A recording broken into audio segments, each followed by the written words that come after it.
پہلا حصہ یہ مقام شہید، شہید کا مقام کیا ہے۔ دوسرا حصہ یہ ہے کہ نبی کریم صلی اللہ علیہ وسلم کی اہل بیت و اطہار، اہل بیت اطہار کو ماننے کا شرعی طریقہ کیا ہے۔ جو گلے میں ڈھول ڈال کے یوں گھوم رہا ہوتا ہے نام، تو وہ بھی مولا علی کا ہی لے رہا ہوتا ہے نا جی۔ وہ جس کے بال اتنے لمبے ہیں، مونچھیں اور داڑھی اتنی لمبی ہے، گلے کے اندر 15-16 تسبیحاں ہیں اور 15-16 مندریاں ہیں، نام تو وہ بھی مولا علی کا ہی لے رہا ہے نا۔ تو آج آپ کو بتائیں گے کہ اہل بیت اطہار سے صحیح محبت کرنے کا اسلامی طریقہ کیا ہے، تاکہ ہمیں اپنی محافل کا بھی طریقہ معلوم ہو اور ہمیں پتہ چلے کہ پاک لوگوں کی تعریف کرنے کا طریقہ بھی پاک ہی ہونا چاہیے۔ مقام شہید ایک حصہ، اور دوسرا حصہ اگلے 10 سے 12 منٹ میں جو آخری ہوگا وہ اہل بیت اطہار کی عظمت کو ماننے کا طریقہ۔ مانتے سارے ہی ہیں نا جی، یہ میں نہیں بیان کروں گا بار بار، ان سے محبت کرو، وہ تو ایمان کے لیے ضروری ہے، حضور کی نسبت کی وجہ سے۔ میں نے طریقہ عرض کرنا ہے، توجہ فرمائیے۔ جب غزوہ بدر شریف کے اندر اور غزوہ احد شریف کے اندر 2 ہجری میں اور 3 ہجری میں نبی پاک صلی اللہ علیہ وسلم کے بہت سارے غلام شہید ہوئے، بطور خاص غزوہ احد میں آپ کے میرے آقا صلی اللہ علیہ وسلم کے غلام، حضور کے پیارے چچا، ترمذی کی حدیث کے مطابق جن کو سید الشہداء مصطفیٰ نے فرمایا ہے، سید الشہداء حضرت امیر حمزہ رضی اللہ تعالیٰ عنہ، حضرت مصعب بن عمیر رضی اللہ تعالیٰ عنہ، حضرت عبداللہ بن جہش رضی اللہ تعالیٰ عنہ، حضرت جابر رضی اللہ عنہ کے والد، حضرت حذیفہ رضی اللہ عنہ کے والد، حضرت یمان، دیگر صحابہ کے بار کو 70 کے قریب احد شریف میں 3 ہجری میں، اور اس سے پہلے درجن کے قریب بدر شریف میں حضور کے غلام شہید ہوئے نا۔ اب ان کے رشتہ داروں کے دلوں میں ظاہری طور پہ غم تھا کہ ہمارے خاندان والے ہم سے دور ہو گئے، بڑی توجہ، ان کے دلوں کے اندر، ذہنوں کے اندر یہ تھا کہ ان کے جسم کٹ گئے، وجود کٹ گئے، پتہ نہیں کس حال میں ہوں گے۔ ایک دن تو حضرت جابر حضور سے ملاقات کرتے ہیں تو بڑے غمزدہ نظر آتے ہیں، آقا کہ میرے والد کا انتقال ہو گیا ہے، پتہ نہیں کس حال میں ہیں۔ اب شہادت کے بعد شہید کس حال میں ہیں، یہ خواہش تھی مکہ اور مدینہ میں ان کے خاندان والوں کی کہ ہمیں کوئی ان کا حال بتائے۔ حضرت انس کے یہ اور دیگر صحابہ کبار کے جو بھی رشتہ دار شہید ہوئے، بعضوں کے جسم کے ٹکڑے ٹکڑے ہو گئے، یہاں تک کہ حضرت عبداللہ بن جہش رضی اللہ تعالیٰ عنہ کے کان مبارک کاٹ لیے گئے، کان کاٹ لیے گئے، آپ کے ناک مبارک کاٹ لیا گیا اور رسی کے اندر پرو کے لے جایا گیا۔ کئی صحابہ کبار کے جسم اقدس کے اتنے ٹکڑے کیے گئے کہ ان کی جسم اقدس کی شناختی مشکل ہو گئی۔ اس حالت میں وہ شہادت کے جام نوش کر رہے ہیں۔ تو اب جب رشتہ داروں کی یہ چاہت ہوئی نا کہ ہم پتہ کریں کہ وہ کیسے ہیں، اور بندہ مرنے کے بعد اگلے جہان میں جاتا ہے، جیسے آپ اگلا جہان کہتے ہیں، شریعت کی بولی میں جسے برزخ کا جہان کہتے ہیں، یہاں شاید کوئی بندہ بھی ایسا نہیں بیٹھا جو بتائے جو بندہ پرسوں دفن کیا تھا آج اس کا قبر میں کیا حال ہے، جو پچھلے ہفتے دفن کیا تھا اس کا کیا حال ہے، جو پچھلے مہینے دفن کیا تھا اس کا قبر میں کیا حال ہے۔ لیکن صحابہ زندگی وہاں گزار رہے تھے جہاں رب کے حبیب بیٹھے تو مدینہ طیبہ کی مسجد نبوی میں ہوتے تھے، اور خبریں آسمان کی بھی دے دیا کرتے تھے، زمین کے اندر کی بھی دے دیا کرتے تھے۔ اس لیے در مصطفیٰ پہ آئے کہ آقا بتائیے ان کا کیا حال ہے۔ یہ منظر ہے زمین کا، اور منظر عالم برزخ کا کیا ہے کہ شہادت کے بعد بخاری میں، ابو داود میں تفصیل کے ساتھ حدیثیں موجود ہیں، شہادت کے بعد اللہ پاک نے ان شہیدوں کے وجود انور کو، ان کی روحوں کو اللہ پاک نے جنت کے اندر سبز پرندوں کے قالب کے اندر یوں ڈالا کہ حکم ہوا شہید کی روح میری جنت میں جہاں چاہے تو سیر بھی کرتی رہے، پرواز بھی کرتی رہے۔ شہید کی روح جنت میں سیر کر رہی ہے، پروازیں کر رہی ہے، سبز پرندوں کے قالب کے اندر ہیں، اللہ اکبر۔ اور ادھر خواہش اور تمنا ہوئی زمین والوں کی، ہمیں کوئی ان کی خبریں بتائے، انہیں تو وہاں جنتی میوے مل رہے ہیں، وہ تو جنت کی سیر کر رہے ہیں، اور دنیا والے رشتہ دار پریشان ہیں کہ پتہ نہیں کس حال میں ہیں۔ تو شہیدوں نے عرض کی یا اللہ، یہاں جو جنت کی نعمتیں ہیں، جو جنت کی یہاں ہمارے لیے انعامات ہیں، مالک ہم چاہتے ہیں کہ ہمارے پچھلے جو رشتہ دار ہیں نا، انہیں بھی کوئی بتائے کہ غم نہ کرنا، ہم یہاں سکون کے اندر ہیں، جنت کی آرام اور راحت تو ملی ہی ملی ہے، رب نے اپنی نعمتوں کا بھی ہمیں مالک بنا دیا ہے۔ وہاں اگلے جہان شہید جنت میں سیر کر رہے ہیں ان کی روحیں، اور یہاں اس جہان میں صحابہ کبار مصطفیٰ کریم سے پوچھ رہے ہیں یا کہ ان کا حال کیا ہے۔ تو دونوں طرف بات ایک ہی ہے کہ شہید کی حالت اور کیفیت کیا ہے، دنیا کو اس کا پتہ چلے۔ اور یہ عالم برزخ کا معاملہ ہے۔ جب شہیدوں نے یہ عرض کی نا، یا اللہ کوئی ہو جو دنیا والوں کو جا کے بتائے کہ ہم بڑے خوش ہیں، جنت کی سیریں کر رہے ہیں، تو ارشاد باری تعالی ہوا، ابو داود کے لفظ ہیں کہ تمہارا پیغام میں خود خدا تمہارے رشتہ داروں تک پہنچوا دیتا ہوں، پہنچوا دیتا ہوں۔ اس وقت جبریل امین قرآن کی یہ آیت لے کے نازل ہوئے جو میں نے آپ کے سامنے پڑھی، غزوہ بدر اور غزوہ احد کے شہیدوں کے لیے یہ آئی۔ اور غزوہ بدر 2 ہجری میں ہوا، غزوہ احد 3 ہجری میں ہوا، اور پیارے حسن مجتبیٰ 3 ہجری میں پیدا ہوئے، اور پیارے حسین رضی اللہ تعالی عنہما یہ پیدا ہوئے 4 ہجری کے اندر۔ گویا جب یہ آیت آئی ابھی حسین ابن علی کی پیدائش مبارکہ ہی نہیں ہوئی تھی، اور اسی سال پیارے حسن مجتبیٰ رضی اللہ تعالیٰ عنہ کی پیدائش مبارکہ ہوئی۔ آیت پہلے آئی ہے، لیکن چونکہ یہ شہید کے لیے ہے تو قیامت تک جو بھی امت محمدیہ میں دین کے لیے شہید ہوگا اس کا مرتبہ اور مقام یہی ہے۔ ٹھیک ہے، آیت کا شان نزول میں نے آپ کو سنا دیا، اب سمجھیں۔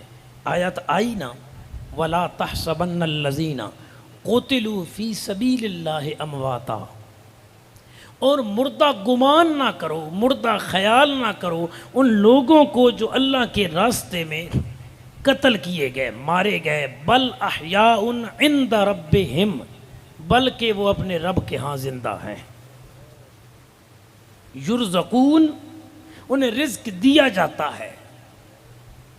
جو یہ آیت کریمہ آئی نا، حضور نے غلاموں کو بتایا، یہ جو دنیا میں غم زدہ تھے نا، اپنے والد گرامی، اپنے بھائی اور اپنے دیگر رشتہ داروں کے متعلق کہ شہید ہو گئے ہیں، پتہ نہیں کس حال میں ہوں گے، پتہ نہیں اگلے جہان کیا حال ہوگا، یہاں تو جسم کٹ گیا۔ یہ آیت آئی تو وہ خوش ہو گئے کہ شکر ہے، جابر بن عبداللہ کو پتہ چل گیا میرے والد شہادت کے مقام کے بعد اگلے جہان خوش ہیں۔ حضرت مصعب بن عمیر کے خاندان والوں کو پتہ چل گیا، حضرت عبداللہ بن جاش کے خاندان والوں کو پتہ چل گیا، دیگر شہداء کے خاندان والوں کو کہ ہمارے رشتہ دار اگلے جہان میں رب کی رضا میں ہیں، وہ خوشی کے اندر ہیں، وہ جنت کے اندر ہیں، اور وہ اپنے رب کے ہاں زندہ ہیں۔ ادھر یہ زمین پر کیفیت کہ شہیدوں کا مقام سن کے زمین والے خوش، اور ادھر جنت میں کیا کیفیت، فرحین بما آتاہم اللہ من فضلہ، اللہ نے جو اپنے فضل سے شہیدوں کو دیا، شہید اس پر جنت میں خوشیاں منا رہے تھے۔ ٹھیک ہے جی، یہ مقام سن کے خوش ہوئے زمین والے، اور جنت والے انعامات لے کے خوش ہوئے کہ مالک شکر ہے تو نے دنیا میں شہادت دی ہے اور یہاں جنت کے اندر ہمیں انعامات سے نوازا ہے۔ اب قرآن نے طریقہ کیا دیا آپ کے اور میرے لیے کہ جب کسی کا کوئی بندہ اسلام کے لیے شہید ہو جائے تو دنیا والے اس کی شہادت پہ، اس پر ہونے والے انعام پر اللہ کی بارگاہ میں شکر بجا لائیں، یہ نہ کہیں کہ ہائے ہمارا بیٹا قربان ہو گیا، ہائے کیوں مر گیا ہمارا بھائی۔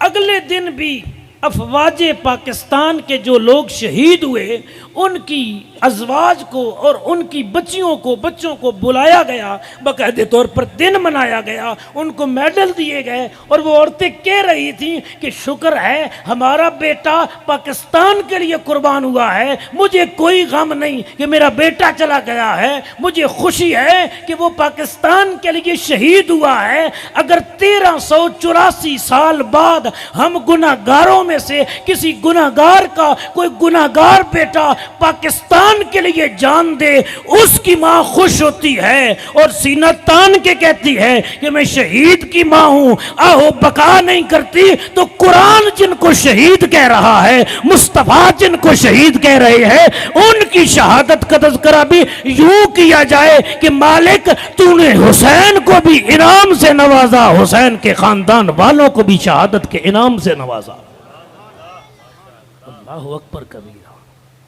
اور شہید بھی اس پہ خوش ہے، میں نے قرآن پڑھ دیا، فرحین بما آتاہم اللہ من فضلہ، جو اللہ نے انہیں اپنے فضل سے دیا ہے اس پر خوش ہے۔ تو شہادت مل جانا یہ غم والا مقام نہیں ہے، شہادت پہ فائز ہو جانا یہ خوشی اور انعام والا مقام ہے۔ ہاں جدائی کا غم ہوتا ہے، اس میں کوئی شک نہیں ہے، باپ بیٹے سے جدا ہو، اور جدائی کے اندر جب غم ہو انسان کے اندر تو آنکھوں سے آنسو بھی بہہ جاتے ہیں۔ تو ذکر حسین کے اندر آنسو بہہ جائیں، سبحان اللہ، آپ خوش نصیب ہیں۔ غم روزگار میں تو میرے اشک بہہ رہے ہیں، تیرا غم اگر رلاتا تو کچھ اور بات ہوتی۔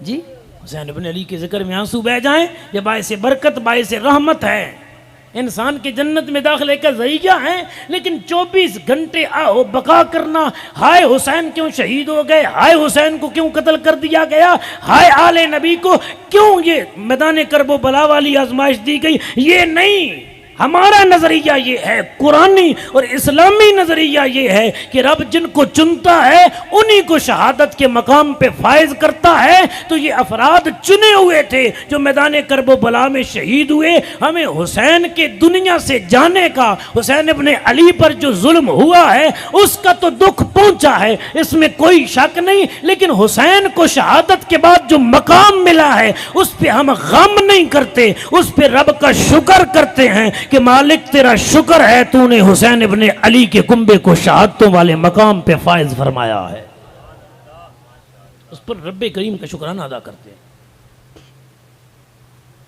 اور اس پر بہت ساری حدیثیں ہیں، بہت ساری حدیثیں ہیں، دنیاوی مثال بھی میں نے آپ کو دے دی کہ شہید شہادت کے بعد غم زدہ نہیں ہوتا، ہائے میرے ساتھ کیا ہو گیا، بلکہ ابن ماجہ ابو داؤد وغیرہ میں ہے حدیث پاک کہ جس طرح تم میں سے کسی کو چمٹی کاٹے نا، اور چمٹی کے کاٹنے سے اس کو جتنا درد ہوتا ہے نا، اتنا یا اس سے بھی کم درد اس وقت شہید کو ہوتا ہے جب شہید کی روح نکلتی ہے، جب جسم سے روح نکالی جاتی ہے۔ اب ایک چمٹی کے کاٹنے سے آپ سوچ سکتے ہیں کتنا درد ہوتا ہے، کیا انجیکشن لگوانا پڑتا ہے، کیا پٹیاں لگوانی پڑتی ہیں، یا گولیاں کھانی پڑتی ہیں، کیا زخم ہو جاتے ہیں، کچھ بھی نہیں۔ گویا مصطفیٰ کریم نے بتایا، اے میرے امتیوں تم تو صرف شہیدوں کے نام جانتے ہو، میں شہیدوں پر ہونے والا انعام بھی جانتا ہوں، میں شہیدوں کا مقام بھی جاتا ہوں، اور اس وقت شہیدوں کی کیا کیفیت ہوتی ہے میں اس کو بھی جانتا ہوں۔ فرمایا اس کو کم درد پہنچتا ہے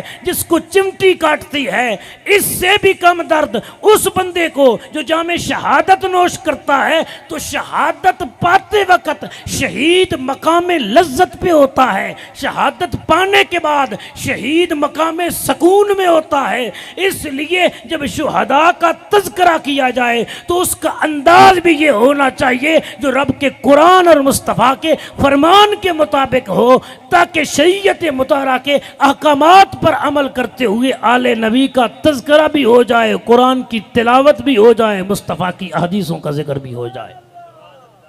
اللہ اکبر۔ میرے امام اہل سنت اعلی حضرت امام اہل سنت مجدد دین و ملت علیہ رحمہ فرماتے ہیں فتح رضویہ کے اندر، جب آپ سے سوال پوچھا گیا کہ شہدائے کرب و بلا کا ذکر کرنا، ان کی شہادتیں پڑھنا یہ کیسا ہے، ان کا ذکر کرنا، ان کی شہادتیں پڑھنا یہ کیسا ہے، اعلیٰ حضرت سے سوال ہوا 3 مقامات پہ فتح رضویہ میں ملتے جلتے الفاظ کے ساتھ۔ جواب موجود ہے، میں خلاصتاً آپ کو عرض کر رہا ہوں. آپ نے فرمایا بہت زیادہ ثواب ہے، بہت زیادہ اچھا کام ہے، دلوں کو سکون دینے والا کام ہے اگر روایات موضوعہ و الفاظ ممنوعہ، ایسے لفظ جو شریعت میں ممنوع ہوں ان کو استعمال نہ کیا جائے. روایات موضوعہ، ایسی روایتیں جو گھڑی ہوئی ہیں ان سے بیان نہ کیا جائے. اور نیت انسان کی ایسی نہ ہو کہ ہائے بندے کے سینے چر جائیں گے، ہائے بندے آہو بکا کریں گے. فرمایا جب غیر شرعی باتوں سے پاک ہو، جب روایات موضوعہ سے پاک ہو، اور جب کلمات اور الفاظ ممنوعہ سے پاک ہو، تو پھر ذکر شہدائے کرب و بلا کرنا عین عبادت ہے. اب ماحول کیا ہے اس پہ بھی توجہ فرمائیں. ہم جب بیان کرتے ہیں بھئی حضور کا نام آئے تو انگوٹھے چومیں،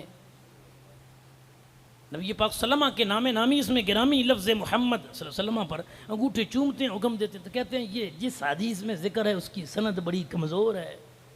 یہاں تو کمزور سند والی روایت جو فضائل میں معتبر ہوتی ہے اس کو بھی رد کر دیا جاتا ہے. اور جب بات آتی ہے واقعہ کرب و بلا کی، پھر تاریخی روایتیں اور تاریخ میں بھی بالکل جھوٹی اور گڑی ہوئی روایتیں وہ بیان کر کے لوگوں کو رلایا جاتا ہے. تو ہم جھوٹی روایتیں بیان کر کے لوگوں کو رلانے کو ذکر شہدائے کرب و بلا نہیں سمجھتے. ہم یہ سمجھتے ہیں کہ آل بیت اطہار کی عظمت، شان، رفعت اور مقام بیان کر کے لوگوں کے دلوں میں آل نبی کی محبت کو زیادہ اجاگر کیا جائے. محبت تو جزو ایمان ہے ان کی، گویا زیادہ پیدا کی جائے. اب اس کا طریقہ میں آخر میں عرض کروں گا. آخری بات آپ نے یہ ناصر صاحب نے یاد رکھنا ہے، جب میں تقریر ختم کرنے لگوں نا آخری گال کر دے آج.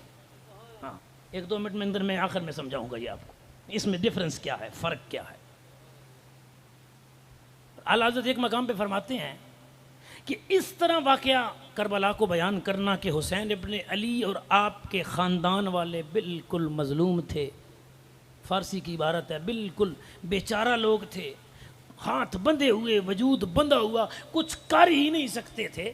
فرما اس طرح کی روایتیں بیان کرنا جن میں صرف مظلومیت ہی ثابت ہو، بیچارگی ثابت ہو ان کی کہ بالکل بیچارے ادھر کیا کرتے. ایک شعر سنا دیتا ہوں تاکہ آپ کو پتہ چل جائے کہ بے چارگی اور مظلومیت کیسے بیان ہوتی ہے. سبحان اللہ نہ کیا ہے شعر سن، نہیں یہ سبحان اللہ کہنے والا شعر نہیں ہے، میں یہ مسئلہ سمجھا رہا ہوں کیونکہ جب ہمارے وائز پڑھتے ہیں نا اس میں بھی سبحان اللہ ہوتا ہے، اس لیے میں نے کہا آپ نے نہیں کہنا، پہلے میں بتا دوں. شعر یہ ہے، ویر میرے سر کچھ نہ دیویں، میرے سر دوست کچھ نہ دیویں، اج بہن تیری مجبور ہے. سیدہ زینب رضی اللہ تعالیٰ عنہ وسلام اللہ علیہ کے متعلق ہے کہ ویر میرے سر میرے کچھ نہ دیویں، یہ دوست میرے سر کچھ نہ دیویں، اج بہن تیری مجبور ہے. کفن میں تیرا کتھوں لے آواں، اتھو شہر مدینہ دور ہے. بڑے ترن اور آپ بھی واقعی بڑی بیچارگی تھی سیدہ زینب پر کہ حسین کے لیے کفن بھی کوئی نہ ملا. پہلی بات تو یہ ہے کہ حسین ابن علی ذی الحج کے مہینے میں مکہ سے چلے تھے اور رجب کے مہینے میں اکثر روایتوں کے مطابق مدینہ سے چلے تھے، تو تن پہ کپڑے ہوں گے یا کوئی نہیں ہوں گے. یہاں سے ہم نکلے، میں ابھی بھی ایک سوٹ رکھ کے آیا ہوں گاڑی میں، صبح پھر اسی علاقے میں درس ہے کہ ضرورت ہے، حضرت روزانہ سفر میں ہوتے ہیں. تو امام حسین اتنا لمبا سفر کرنا تھا، گھر سے سفر کے ارادے سے ہی نکلے تھے. کیا ایک ہی جبہ وہ پہنا ہوا ہوگا؟ چلو ایک ہی پہنا ہوا ہو اور وہ بھی پھٹ گیا ہو، اور سیدہ زینب یہ عرض کر رہی ہوں کہ میرے ویر میرے سر میں مجھ سے کل گلہ نہ کرنا، میں تو مجبور ہوں، کفن نہیں دے سکتی. بولا پوچھئے تو صحیح علماء سے، اپنی فقہ کو پڑھئے تو صحیح، جو شہید میدان جنگ کے اندر زخمی حالت کے اندر ہو اور وہیں شہادت پا جائے، شریعت کی بولی میں اسے کفن دیا ہی نہیں جاتا. لوگ تمہیں رلاتے ہیں کہ ہائے حسین کے لیے تو بی بی کے پاس کفن ہی کوئی نہیں تھا. اور بخاری کی حدیث یہ کہتی ہے کہ شہید کا مقام ہی اتنا بڑا ہے کہ کفن کی ضرورت ہی نہیں ہے. اس کے پھٹے پرانے کپڑے جن پہ خون لگا ہوا ہے وہ اسی میں محشر کے دن آئے گا، خون بھی چمک رہا ہوگا، شہید کا وجود بھی چمک رہا ہوگا. نعرہ تکبیر، نعرہ رسالت، نعرہ تحقیق، نعرہ حیدری، کربلا کا شان. واہ حسین، واہ کربلا کا شاہ حسین، واہ حسین. اس شعر پہ بھی توجہ کر لیں. کربلا کا شاہ حسین، شاہ ایسے نہیں ہوتے جن کے پاس کچھ نہ ہو. آج بھی لوگ سیدوں کے دروازے پہ جائیں، ان کا وصال بھی ہو چکا ہو، ہمارے عقیدے کے مطابق کہ اہل قبور بھی اپنی قبروں سے فیض دیتے ہیں. اگر مہر علی شاہ کی قبر کا فیض ہے، اگر داتا علی حجویری کی قبر کا فیض ہے، اگر معین الدین چشتی اجمیری کی قبر کا فیض ہے، اگر ان کے وصال کے بعد یہ مدد کر سکتے ہیں، تو یقین سے کامل سے میں یہ کہہ رہا ہوں کہ حسین کا سر جب نیزے پہ بلند ہوگا پھر بھی وہ اپنی بہنوں کی بھی مدد کر سکتا تھا، اپنے خاندان کی بھی مدد کر سکتا تھا. ہمیں تو ایک گھونٹ پانے کے لیے بھی حسین ابن علی کو یوں ترسایا گیا کہ ایسا منظر پیش کیا گیا کہ ہائے کیا بات ہے. تاریخ ہے نا، یا تو تاریخ ساری چھوڑ دیں، بالکل ہی نہ پڑھیں، صرف قرآن حدیث تک رہیں تو پھر تو ٹھیک ہے. اگر پڑھنی ہے تو پھر ساری پڑھیں نا. جس البدایہ والنہایہ کی جلد 8 میں لکھا ہے کہ 7 محرم کو پانی بند ہو گیا تھا تاریخ میں، اسی البدایہ کے جلد 8 میں یہ بھی لکھا ہے کہ حسین ابن علی نے 10 محرم کو غسل کیا. کیا کیا؟ غسل کیا. سیدہ زینب سلام اللہ علیہ بے ہوش ہو گئیں تو آپ نے پانی کی چھینٹی ان پہ مارے. ادھر تو یہ بیان کرتے ہو کہ پانی تھا کوئی نہیں، ادھر یہ بیان کرتے ہو کہ غسل. اس کا مطلب ہے روایتوں میں تضاد ہے، اور میں آسان کر کے مسئلہ سمجھاتا ہوں تاکہ تضاد ختم ہو جائے.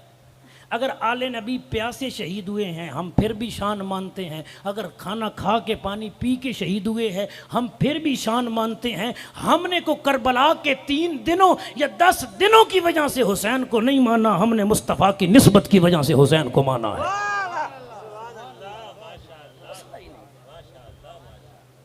ابن اسیر نے الکامل میں نقل کیا ہے کہ حسین ابن علی قریباً 57 سال کے تھے. 56 سال کچھ مہینے اور کچھ دن آپ کی عمر مبارک جب کربلا میں گئے تھے. اور ابن اسیر ہی لکھتے ہیں کہ امام حسین کی زندگی کا معمول تھا دن میں اکثر روزے رکھتے اور رات کو عبادت کرتے. جس حسین نے 57 سال راتوں کو عبادت کی ہو، دن کو روزے رکھے ہوں، اس حسین کے لیے کربلا کے 3 روزے رکھنے کوئی مشکل نہ تھے. حسین روزہ رکھ کے شہید ہوا ہے پھر بھی شان والا ہے. حسین کھا پی کے شہید ہوا ہے پھر بھی شان والا ہے. حسین مکے میں شہید ہوتا پھر بھی شان والا ہے. حسین مدینے میں شہید ہوتا پھر بھی شان والا ہے. حسین کربلا میں شہید ہوئے ہیں پھر بھی شان والے ہیں. ہم نے شہادت کی وجہ سے حسین کے مقام کو نہیں مانا، ہم نے مصطفیٰ کی وجہ سے حسین کے مقام کو. شہادت ایک امتیاز ہے، اس میں کوئی شک نہیں ہے. لیکن اگر امام حسین نہ جاتے کربلا میں، شہید نہ ہوتے، مسئلہ اشارتاً میں سمجھا رہا ہوں، آگے خود سمجھتا ہے، تو پھر اور ہمارے پاس کیا ہوتا حسین کو بیان کرنے کے لیے اگر صرف شہادت ہوتی اور وہ درمیان سے نکال دی جاتی. 10 دن یا مہینہ یا 40 دن نکال دیے جائیں. حسین گئے ہی نہیں پیارے حسین کربلا میں، شہید ہوئے ہی نہیں، تو باقی تو ہمیں حسین ابن علی کے متعلق پتہ کوئی نہیں ہے. پھر ہم جلسے کس کے کرتے؟ اب شہادت کا کر رہے ہیں، شہادت ہی نہ ہوتی تو پھر کس کے کرتے؟ تذکرہ ہی ختم ہو جاتا. نہیں، شہادت ہوئی 61 ہجری میں، میرے آقا کا وصال ہوا 11 ہجری میں، اور امام حسین کی ولادت ہوئی 4 ہجری میں. 7 سال حسین ابن علی کی فضیلتوں میں جو حدیث مصطفیٰ نے بیان کی ہیں ہم وہ بیان کرتے. یہ تو ان کی حالت ہے کہ ان کے پاس حسین کا صرف کربلا والا زندگی کا حصہ ہے. یہ سنی کا سینہ ہے جس کے پاس حسین ابن علی کے بچپن کی بھی یادیں ہیں، لڑکپن کی بھی یادیں ہیں، جوانی کی بھی حدیثیں ہیں، جس کے پاس حسین کا اپنے نانے کے کاندھے پہ چڑھنا یہ بھی موجود ہے. جن سنیوں کے پاس حسین کا 2.5 سال ابو بکر صدیق کے پیچھے نماز پڑھنا بھی موجود ہے، جن کے پاس حسین کا 10.5 سال تک حضرت عمر کے پاس مسجد نبوی شریف کے اندر جانا بھی موجود ہے، جن کے پاس 12 سال تک پیارے عثمان ذی النورین کے ساتھ مسجد نبوی میں حسین ابن علی کا نماز پڑھنا بھی موجود ہے، جن کے پاس پیارے حسین کے 5 سال کے عبادت کے معاملات والد گرامی مولا علی کے ساتھ کے بھی موجود ہیں. ہم حسین کو بچپن سے لے کر 40 ہجری تک، 40 سے لے کر 61 ہجری تک یوں مانتے ہیں کہ حسین ہو مصطفیٰ کے نواسوں پر ہو، مصطفیٰ کے کاندھوں پر ہو نواسا، پھر بھی شان والا ہے. حسن مجتبیٰ کی صلحوں میں پاس بیٹھا ہو پھر بھی حسین شان والا ہے.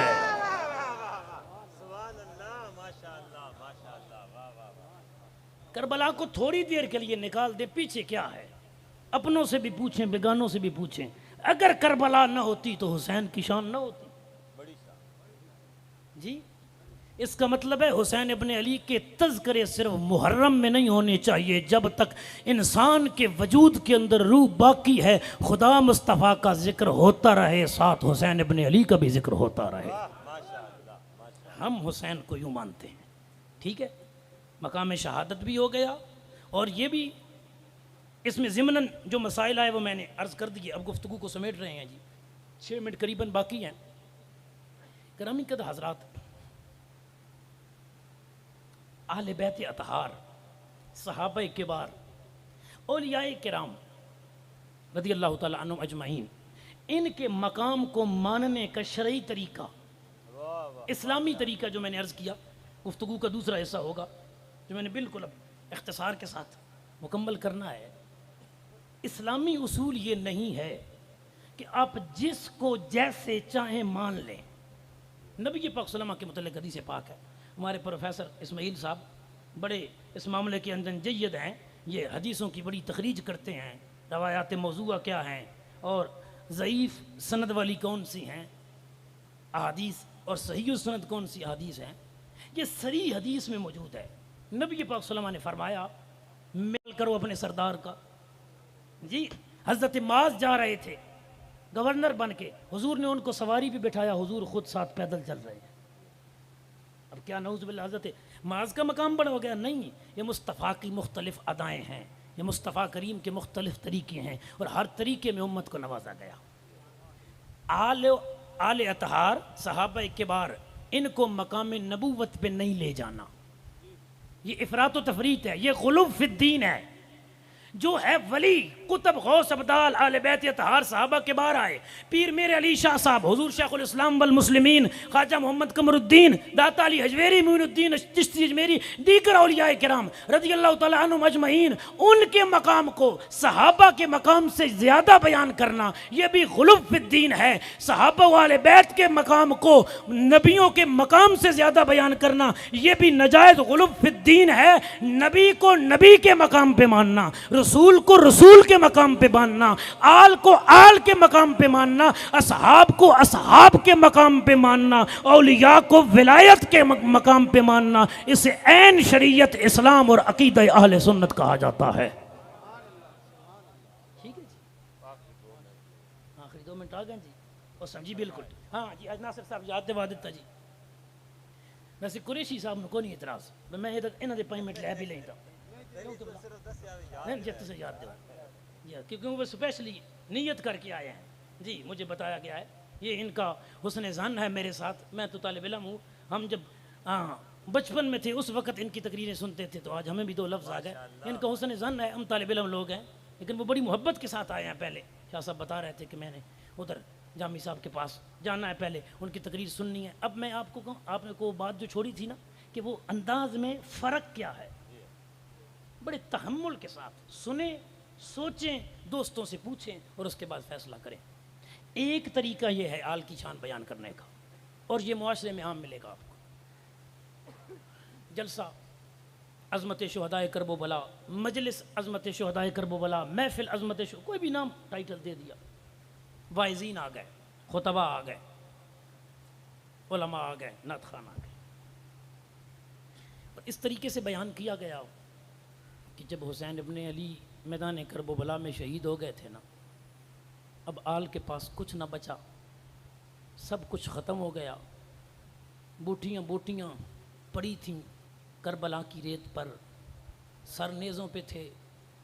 اب یزیدی فوجی بھاگے، خیموں کی طرف گئے، انہوں نے نعوذ باللہ آگ لگائی، بالیاں چھینی نعوذ باللہ پاک بیبیوں کی، سروں سے دوپٹے اتارے، پھر ننگے اونٹوں پر ان کو بٹھایا گیا، اور پھر شام کے بازار کے اندر لوگ ان کو دیکھنے کے لیے آئے کہ یہ کون پاک بیبیاں ہیں جو قید ہو کے جا رہی ہیں۔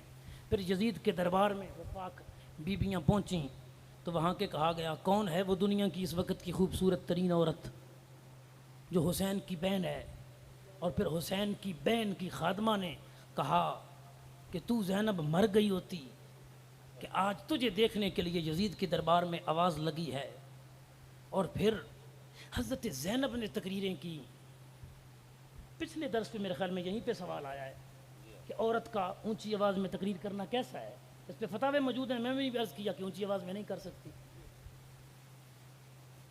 یہ منظر آل بیت اطہار کو شہید کرانے کے بعد جو بیان کیا جاتا ہے، ایک اس کا انداز یہ ہے۔ اس کو ذرا میں سر اور ترنم میں اور تھوڑا سے الفاظ اور ساتھ ملا کے بیان کرتا نا، یہ جو میں نے خلاصتاً 1 منٹ میں کیا ہے تو اب رونے دھونے لگ جاتے۔ یقیناً مجھے پتا ہے کہ بڑا ظلم ہے، خیمے لٹ گئے، بڑا ظلم ہے، نعوذ باللہ کانوں سے بالیاں نکل گئیں، بڑا ظلم ہے، وجود سے چادریں چھین۔ ایک یہ انداز ہے جسے عوام میں آج کل زیادہ پذیرائی ہے، اور دوسرا انداز یہ ہے کہ امام حسین رضی اللہ تعالی عنہ آپ کی شہادت کو بیان کیا جائے اس انداز میں کہ حضور نے خبر دی ہے کہ میرا بیٹا حسین شہید ہوگا۔ اٹل بات ہے، حضور شہید ہے، کامل شہید ہے۔ میدان کربلا میں گئے، شان کے مطابق شہادت دی، اور اس کے بعد اہل بیت اطہار جو افراد وہاں پہ بچے، بالخصوص حضرت امام زین العابدین اور دیگر پاک بیبیاں، وہ ادب و احترام کے ساتھ مدینہ پاک میں پہنچی۔ اب اس کے درمیان کی جو باتیں ہیں نا، ان باتوں میں جو بات ان کی عظمت اور شان کے مطابق ہو نا، وہ بے شک بیان کر دی جائے۔ جیسے امام حسین کی شہادت کے بعد کی یہ کرامت ہے، ابن ساکر وغیرہ میں ہے کہ وہ قاری قرآن پڑھ رہا تھا، سورہ کاف جی، اور امام حسین گزرے تو آپ کے سر انور سے آواز آئی جی کہ یہ قصہ تو عجیب ہے کہ اصحاب کاف والا، لیکن اس سے زیادہ عجیب نہیں ہے کہ حسین ابن علی شہید بھی ہو گئے اور نیزے کی نوک پہ جلوہ گر بھی ہے۔ تو یہ عظمت والی بات ہے، اس میں کوئی حرج نہیں ہے۔ سر پر یار وہی بیان کرنا ہے، خیموں کو آگ لگی، سر پر یہی بیان کرنا ہے کہ کانوں کی بالیاں چھنی، سر پر یہی بیان کرنا ہے کہ نعوذ باللہ دوپٹے چھینے، سر پر یہی بیان کرنا ہے کہ شام کے بازار کے اندر ادھر بھی لوگ تک رہے تھے، ادھر بھی لوگ تک رہے تھے، اور سروں پہ دوپٹے نہیں تھے، اور نبی پاک کے خاندان کی بیویاں جا رہی تھی۔ سر پر بیان کرنا، تنقید بھی نہیں کر رہا، میں کسی کے مسلک پہ ہٹ بھی نہیں کر رہا، میں آپ لوگوں کو منصف بنا کے دونوں طریقے بتا کے فیصلہ آپ سے کروانا چاہتا ہوں۔ میری ماں، میری بہن، میری بیٹی سفر پہ جائے اور راستے میں ظالم چور آ جائیں، وہ یہ سارا سلوک کریں ایسا، اور میں ممبر پہ بیٹھا ہوں، میرے سامنے محترم ناصر شاہ صاحب یہ ساری داستان بیان کریں کہ جامی صاحب کی بہن بیٹی بیوی کے ساتھ یوں ہوا، سچی بات ہوا ہو، میں جتنا بھی ان کا احترام کرتا ہوں گا میں ان کو ہاتھ ماروں گا۔ میں نے نا شاہ صاحب نا، میرے خاندان کا، میری بہن بیوی بیٹی کا معاملہ ہے، ممبر پہ بیان نہ کر، ممبر پہ یوں بیان نہ کر، ہوا ہے ظلم ان کے ساتھ لیکن نہ بیان کر۔ مجھے اتنا بتاؤ کہ تیری ماں بہن بیٹی کی عزت زیادہ ہے یا مصطفیٰ کی بیٹیوں کی عزت زیادہ ہے؟ کوفہ والوں نے ایک مرتبہ ظلم کیا تھا، امام کو شہید کیا تھا، ہم تو ہر روز ظلم کر رہے ہیں حضور کی آل کے ساتھ، ہر روز یہی بیان کر کے۔ اور یار تیرے میری بہن بیٹی کا دوپٹہ سر سے اتارا جانا اگر یہ توہین میں شامل ہے تو مصطفیٰ کی آل کے ساتھ نعوذ باللہ من ذالک اگر یہ ہونا اور اس انداز میں اس کو بیان کرنا، یہ کہاں ہے عبادت ہوگا؟ خدا را کوئی تو سوچئے۔ انداز اب آپ نے چننا ہے، ایک وہ ہے جس میں مظلومیت ہی مظلومیت ہے، آہو بقا ہی آہو بقا ہے، رونا ہی رونا ہے، اور صرف لوگوں کے لیے۔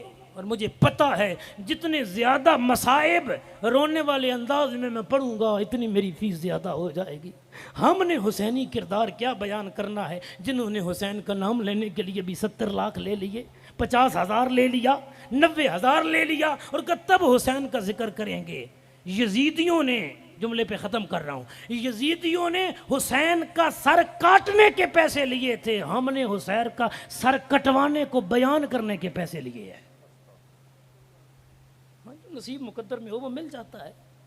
اب انداز آپ نے دیکھنا ہے کہ ایک انداز یہ ہے، اور دوسرا یہ ہے کہ جب حضور کی پیاری بیٹی سیدہ خاتون جنت کی پیاری بیٹی مولا حسین کی بہن سیدہ طیبہ طاہرہ سیدہ زینب سلام اللہ علیہا پیارے بھائی کی شہادت ہو گئی نا، تو آپ نے ہاتھ اٹھا کے عرض کی مالک ہم تیری رضا پہ راضی ہیں، تو زینب کی بھی قربانیاں قبول کر لے، زینب کی ویر کی بھی قربانیاں قبول کر لے۔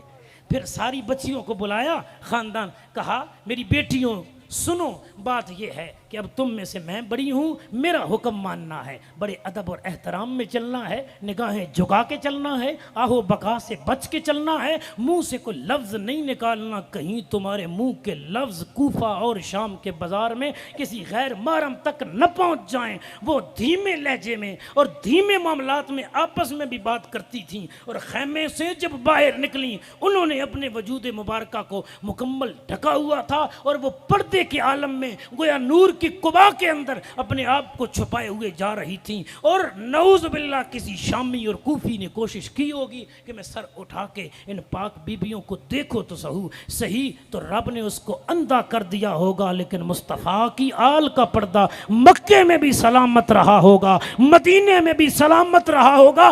جامی وہاں تھا نہیں، لیکن میں نے جو 15 سال قرآن و حدیث اور اس تاریخ کو پڑھا ہے اور اس کو پچھلے 6 سال سے بیان کیا ہے، مجھے خود حسین نے آ کے خواب کے اندر یہ تلقین کروائی ہے کہ طریقہ یہی ٹھیک ہے، ہماری وہاں سے واپسی کا انداز ہمیں مظلوم بنا کے نہ سنانا، جب بھی سنانا ہمیں شان والا بنا کے سنانا۔ مجھے تائید حسینی بھی حاصل ہے، مجھے تائید دینی بھی حاصل ہے، مصطفیٰ کے دین کی حدیثیں بھی اس کی تائید میں حاصل ہیں۔ اس لیے آپ مجھے 1 ارب روپے بھی دیں اور کہیں کہ آل کی بے پردگیاں بیان کروں، میری زبان کٹ جائے، میں مر جاؤں اس سے پہلے کہ میں ان کی بے پردگیاں پیسے لے کے بیان کروں۔ آپ کا معاملہ آپ کے ذمہ، میں مر تو سکتا ہوں لیکن مصطفیٰ کی آل کی بے پردگی بیان نہیں کر سکتا، مجھ سے نہیں ہوتا صاحب۔ آپ اپنا فیصلہ، میں نے طریقہ آپ کو بتا دیا۔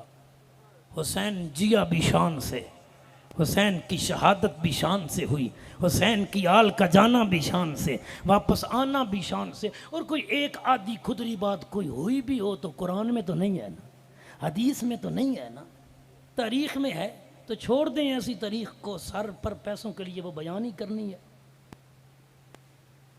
اس لیے ادب کے دائرے میں رہتے ہوئے ان کا مقام، ان کی عظمت اور ان کی شان کو بیان بھی کیا جائے، عبادت، سنا بھی جائے عبادت، سمجھ کر عمل بھی کیا جائے عبادت۔ ملے گی کوثر، ملے گی جنت، پیو گے کوثر، جی قبر میں اسی کو چین ہوگا، نماز اس کی قبول ہوگی جس کے دل میں پیارے حسین ہوگا۔ ملے گی جنت، پیے گا کوثر، قبر میں اسی کو چین ہوگا، میاں نماز اسی کی قبول ہوگی جس کے دل میں پیارے حسین ہوگا۔ اللہم صلی علی محمد وعلی آل محمد کما صلیت علی ابراہیم وعلی آل ابراہیم انک حمید مجید۔ ایک بندے نے بھی آج یہ نیت کر لی نا کہ آج کے بعد میں پاکوں کا ذکر پاک انداز میں سنوں گا، تو میں سمجھوں گا کہ آج